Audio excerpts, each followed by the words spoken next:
All right, guys, as promised, part two of my English experience, part of a 5 video series that I'm going to be conveying to you guys in the next week or so, as much as I can. Plus, I get to put stuff on video, for me to reminisce, as they say, which is to dig back in my memory box and see what it is that I remember how it was to learn English. So, moving on from yesterday, which I recorded my first English experience, which was in elementary school during third grade, which I believe, kind of scarred me. And the damage was kind of done.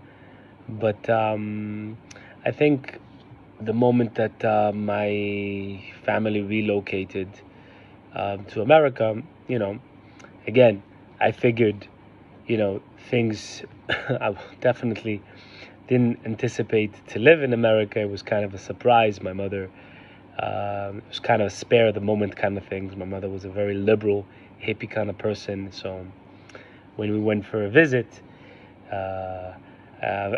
ended up being a permanent stay.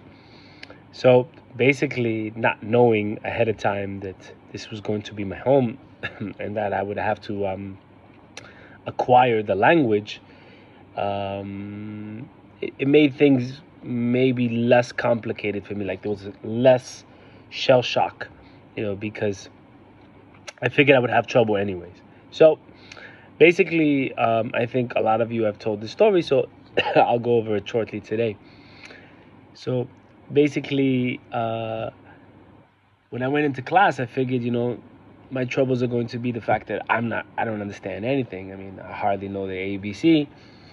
And I didn't know how patient people were going to be with the fact that, again, they would have to communicate with me very graphically or sign language or theatrical, and use their hands and stuff.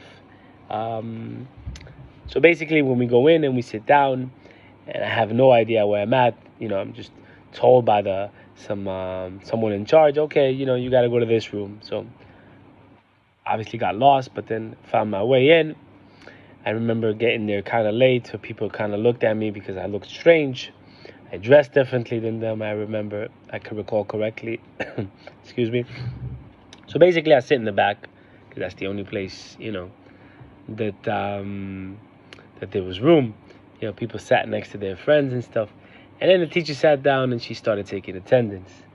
Now, my last name is Barzilai, obviously, and so I'm one of the first people being called in the list because it's alphabetical order. So she gets to my name, she pronounces it urine. And if any of you don't know what the word urine means, obviously it's the liquid waste which we discharge in the toilet. So everyone starts laughing right away.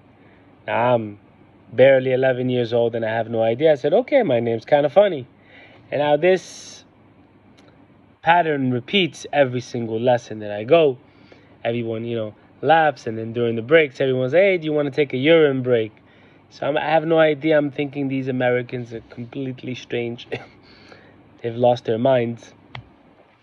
I have no idea that I'm actually being bullied by my own teacher.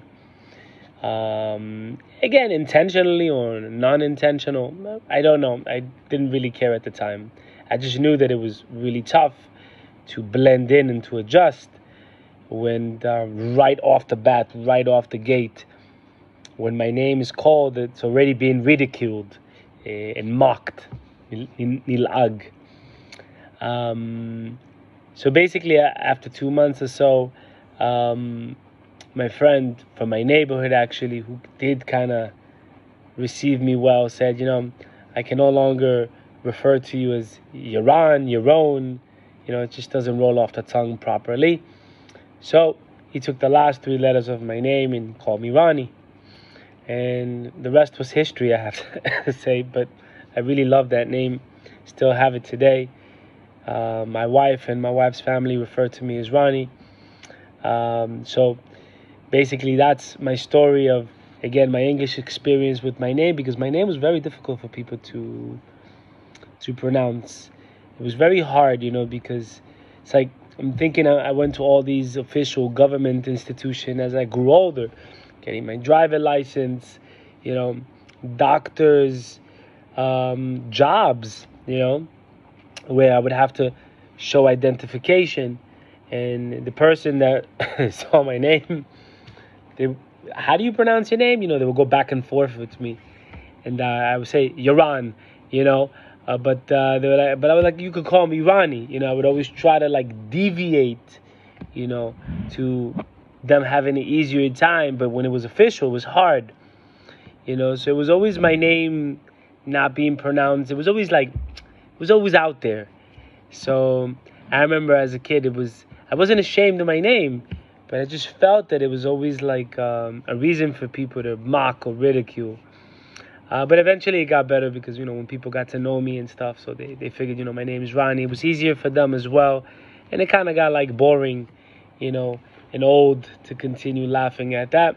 Even though I tried over and over to, again, tell my teachers, to call me Ronnie, put it in parentheses next to my name. But teachers in the 90s. Anyway, so this was part 2. I didn't want to focus so much on my name, but it kind of happened. So I'll say one thing. I do remember that for the first 3 months, I had to sit in the back. And at some point, our homeroom class, Kitat Chinuch, was in the science lab. So I didn't have technically a chair. I had to sit on the bar stool on the lab itself. And I remember that it was so hard. It was so I felt humiliated because I was hunched over the whole time. But I would never be able to convey, would never be able to express my feelings to the teacher because, what am I going to do? Hey, my back. Hey, I can't, crutch over. Hey, my posture is really killing me. Posture is a tmucha. Hey, help me out. And then, my mom wasn't really the most verbal person in the beginning, but she did get eventually. And she caught on to it because she saw that it was really depressing me.